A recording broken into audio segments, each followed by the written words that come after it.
நம்மளுடைய பாரம்பரிய அரிசி வகைகள்ல என்னென்ன அரிசி வகைகள் சாப்பிடலாம்? முக்கியமா சர்க்கரை நோயாளிகளுக்கு.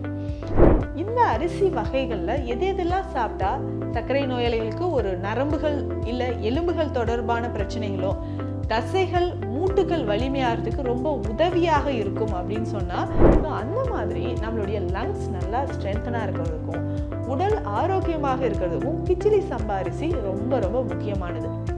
அதே மாதிரி பார்த்தோம்னா ரெகுலரா ஒரு நாளைக்கு ஒரு வேளையாவது இந்த அரிசி வகைகளை நீங்க பயன்படுத்திக்கிட்டே வரும்பொழுது உடல்ல நிறைய மாற்றங்கள் நடக்குதுங்க. அது என்னங்க மாற்றம் அப்படின்னு கேட்டீங்கன்னா, ஹெல்த் கஃபே தமிழ் வியூவர்ஸ் அனைவருக்கும் வணக்கம். நான் டாக்டர் நித்யா, சித்தா ஃபிசிஷியன். நம்மளுடைய பாரம்பரிய அரிசி வகைகள்ல என்னென்ன அரிசி வகைகள் சாப்பிடலாம்? முக்கியமா சர்க்கரை நோயாளிகளுக்கு. எனக்கு சுகர் லெவல் குறையாமல் இருக்குதுங்க. சுகர் வந்ததுக்கப்புறம் ரொம்ப நான் டயர்டாக ஃபீல் பண்ணுறேன். என்ன சத்தான உணவு எடுத்தாலும் அது உடலில் எனக்கு ஒரு நியூட்ரிஷன் இல்லாத மாதிரியே, ஸ்டாமினா ரொம்ப ரெடியூஸ் ஆகிடுச்சு, இம்யூனிட்டி அதோட குறைஞ்சிடுச்சிங்க. அடிக்கடி எனக்கு காய்ச்சல் வருது அப்படின்லாம் சொல்கிறோம். சுகர் வந்ததுக்கப்புறம் நம்ம எடுக்கக்கூடிய உணவுகள், அதுவும் என்னென்ன அரிசி வகைகள் சாப்பிடலாம், இதுதான் நிறைய பேருக்கு இருக்கக்கூடிய ஒரு தேடலாக இருக்குது. இந்த அரிசி வகைகளில் எதெல்லாம் சாப்பிட்டா சர்க்கரை நோயாளிகளுக்கு ஒரு நரம்புகள் இல்லை எலும்புகள் தொடர்பான பிரச்சனைகளோ, தசைகள் மூட்டுகள் வலிமையாகிறதுக்கு ரொம்ப உதவியாக இருக்கும் அப்படின்னு சொன்னால் எந்த மாதிரியான அரிசி வகைகள் எடுத்துக்கலான்றத இப்போ பார்க்கலாம். முக்கியமாக பார்த்தோம்னா கருப்பு கவுனி ரொம்ப முக்கியமானதுங்க. இதனோட காட்டு யானம், இது ரெண்டுமே பார்த்தோம்னா நம்மளுடைய உடலில் கால்சியம் லெவலை இன்க்ரீஸ் பண்ணுது. அதே மாதிரி லோ கிளைசெமிக் இண்டெக்ஸ் இதில் இருக்குது. லோ கிளைசெமிக் இண்டெக்ஸ்னா அப்படின்னு கேட்டிங்கன்னா, சில உணவு நம்ம சாப்பிட்டோன்னே ஈஸியாக டைஜஷன் ஆகிட்டு திரும்ப பசிக்குதுங்க அப்படின்னு சொல்கிறீங்கன்னு வச்சுக்கோங்க. இந்த அரிசி வகைகளில் செஞ்ச உணவை நம்ம எடுத்துக்கும்போது கொஞ்சம் கொஞ்சமாக நமக்கு என்ன ஆகும்னா, ரத்தத்தில் ரொம்ப ஸ்லோவாக டைஜஷன் ஆகி கலக்க ஆரம்பிக்கும். அவ்வளவு சீக்கிரம் நமக்கு பசி எடுக்காது. அதே மாதிரி உடலுக்குமே இதில் அதிகமான கால்சியம் இருக்கிறதுனால உடலுக்குமே வலிமை தரக்கூடியது. இம்யூனிட்டியை பூஸ்டப் பண்ணுறதுக்கு இது ரொம்ப ரொம்ப யூஸ்ஃபுல்லாக இருக்கும். ஸோ ரெகுலராக இந்த அரிசி வகைகளை நம்ம யூஸ் பண்ணிக்கிட்டே வரலாம். அதுவும் காட்டு யானம்லாம் சொன்ன மாதிரி வலிமை அதிகமாகிறதுக்கும், போன் டென்சிட்டி இன்க்ரீஸ் ஆகிறதுக்கும், நம்மளுடைய மசில்ஸ் ஸ்ட்ரென்த்தனாக இருக்கிறதுக்கும் இது ரொம்ப ரொம்ப யூஸ்ஃபுல்லாக இருக்குங்க. சரிங்க, இதுக்கப்புறம் வேறு என்ன அரிசி சாப்பிடலாம் அப்படின்னா கிச்சிலி சம்பா அரிசி. இந்த கிச்சிலி சம்பா அரிசி பார்த்தோம்னா ரிச் ஃபைபர் கண்டென்ட், அதே மாதிரி கால்சியம் இதில் அதிகமாக இருக்குது. ஸோ சர்க்கரை நோயாளிகள் ரொம்ப சோர்வாக நீங்கள் ஃபீல் பண்ணீங்கன்னு வச்சுக்கோங்களேன், ரெகுலராக இதை நீங்கள் ஃபாலோ பண்ணிக்கிட்டே வரலாங்க.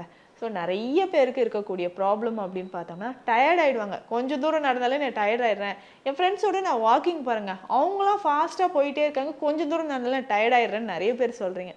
ஸோ அந்த மாதிரி நம்மளுடைய லங்ஸ் நல்லா ஸ்ட்ரென்த்தனாக இருக்கிறதுக்கும் உடல் ஆரோக்கியமாக இருக்கிறதுக்கும் கிச்சிலி சம்பா அரிசி ரொம்ப ரொம்ப முக்கியமானது. அதே மாதிரி பார்த்தோம்னா அடுத்தது மணிச்சம்பா.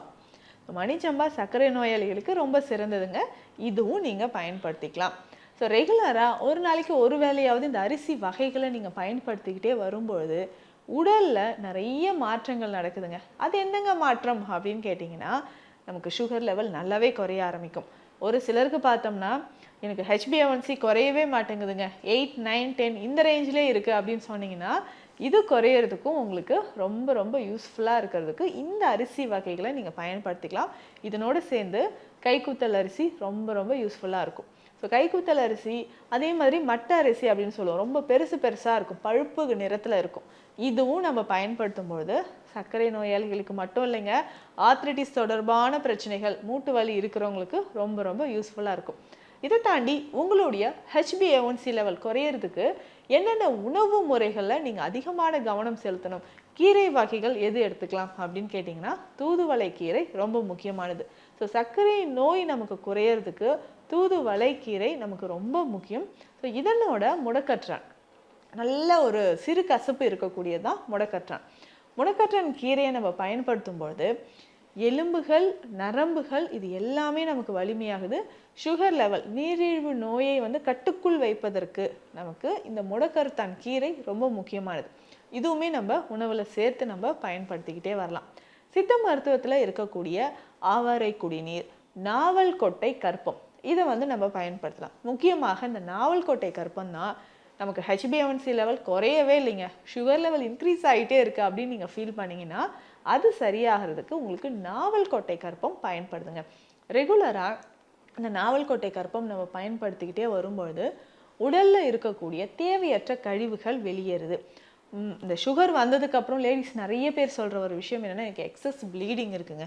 சுகர் வந்ததுக்கப்புறம் தான் இந்த இர்ரெகுலர் பீரியட்ஸ் வருது, எக்ஸஸ் ப்ளீடிங் ஆகுது, மெனோபாஸ் டைமில் நான் ரொம்ப அவதிப்படுறேன், இப்படியெல்லாம் சொல்கிறவங்களுக்கு நாவல் கொட்டை கற்பம் ரொம்ப முக்கியமானதாக இருக்கும். ரெகுலராக இதை பயன்படுத்திக்கிட்டே வரும்பொழுது கொஞ்சம் கொஞ்சமாக உடலில் இருக்கக்கூடிய தேவையற்ற கழிவுகள் நமக்கு வெளியேறுது, சுகர் லெவலும் நமக்கு மெயின்டைன் ஆக ஆரம்பிக்குது அப்படின்னு சொல்லலாம். இதுக்கு பெஸ்ட்டாக சுகர் லெவல் கண்ட்ரோல் ஆகிறதுக்கு நீங்கள் மருதம்பட்டை, ஸோ மருதம்பட்டையோட சில மூலிகைகள் சேர்த்து அந்த கஷாயம் குடிச்சிட்டு வந்தாலும் சுகர் லெவல் நமக்கு கண்ட்ரோலில் இருக்குது. அப்போ மருதம்பட்டை அப்படின்னு சொல்கிறது எப்படி நம்ம எடுத்துக்கலாம்னா, அந்த மருதம்பட்டை பொடி இதனோட நம்ம வேறு என்னென்ன மூலிகைகள் சேர்க்கலான்னா, உங்களுக்கு ஆவாரம் பூ இந்த சீசனில் நிறையவே கிடைக்கும், ஆவாரம் பூ பொடி இதில் சேர்த்துக்கலாம், செம்பருத்தி பூ பொடி இதனோட சேர்த்துக்கலாம், இதனோட கொஞ்சம் கருஞ்சீரகம். இது எந்தெந்த அளவில் நம்ம எடுத்துக்கலாம் அப்படின்னா, மருதம்பட்டை பொடி 200 கிராம் இருக்குன்னா மற்ற மூலிகைகள் எல்லாமே 50 கிராம் எடுக்கணுங்க. அப்போது ஆவாரம் பூ பொடி 50 கிராம், செம்பருத்தி பொடி 50 கிராம், சீரகம் 50 கிராம், கருஞ்சீரகம் 50 கிராம் எடுக்கணும், லவங்கப்பட்டை 50 கிராம் எடுத்துக்கணும். ஸோ இந்த கலவையோட எல்லாமே ஒன்றாக சேர்த்து கஷாயமாக நம்ம பயன்படுத்திட்டு வரணும். ரெகுலராக இந்த கஷாயத்தை நம்ம பயன்படுத்திக்கிட்டே வரும்பொழுது சுகர் லெவல் நமக்கு நல்லாவே குறைய ஆரம்பிச்சிடும். அதே மாதிரி நான் சொன்ன இந்த கஷாயத்தை பார்த்திங்கன்னா காலை இரவு இல்லைன்னா காலையில் மட்டும் உணவு எடுப்பதற்கு, காலையில் பிரேக்ஃபாஸ்ட் எடுக்கிறதுக்கு ஒரு 10-15 நிமிடங்களுக்கு முன்னாடி இந்த கஷாயத்தை நம்ம குடிக்கலாம். ஸோ ரெகுலராக இதை பயன்படுத்திக்கிட்டே வரும்பொழுது பிளட்டில் இருக்கக்கூடிய தேவையற்ற கழிவுகள் வெளியேறது மட்டும் இல்லாமல் சுகர் லெவல் நமக்கு நல்லாவே குறைய ஆரம்பிக்கும். ஸோ ஒரு சிலருக்கு சுகர் இருக்கிறவங்களுக்கு வாக் பண்ணும்போதே ஒரு டயர்ட்னஸ் ஃபீல் ஆகும். அதே மாதிரி ஆண்கள் நிறைய பேருக்கு எரெக்ஷன் ப்ராப்ளம், சுகர் வந்ததுக்கு அப்புறம் தாங்க எனக்கு இந்த எரெக்டல் டிஸ்ஃபங்க்ஷன் இருக்குது அப்படின்னு சொன்னீங்கனாலும் இந்த கஷாயமும் இந்த அரிசி வகைகளும் நீங்கள் பயன்படுத்தி பாருங்களேன், உடலில் இருக்கக்கூடிய நரம்புகள் நல்ல வலிமையாக இருக்கிறத நீங்களே உணர்வீங்க. அதே மாதிரி நம்ம பிளட் சுகர் லெவல் டெஸ்ட் பண்ணி பார்க்கும்போதும் சுகர் லெவல் நமக்கு நல்லாவே குறைஞ்சிருக்கும். ஸோ இந்த பதிவில் நான் சொல்லியிருக்கக்கூடிய விஷயங்கள் உங்களுக்கு சுகர் லெவலை குறைக்கிறதுக்கும் அந்த கஷாயம் மருந்து கண்டிப்பாக ட்ரை பண்ணுங்கள். கொஞ்சம் கொஞ்சமாக சுகர் லெவல் நமக்கு குறைஞ்சிக்கிட்டே வரும். ஏற்கனவே நீங்கள் எடுத்துகிட்டு இருக்கக்கூடிய மருந்துகளோடு சேர்த்து இதையும் நீங்கள் பயன்படுத்தலாம். மீண்டும் அடுத்த பதிவில் சந்திக்கலாம். நன்றி. இந்த வீடியோ உங்களுக்கு பிடிச்சிருந்தா லைக் பண்ணுங்க, ஷேர் பண்ணுங்க, கமெண்ட் பண்ணுங்க. மறக்காம ஹெல்த் கஃபே தமிழ் சேனலை சப்ஸ்கிரைப் பண்ணிட்டு பெல் பட்டனை கிளிக் பண்ணிடுங்க.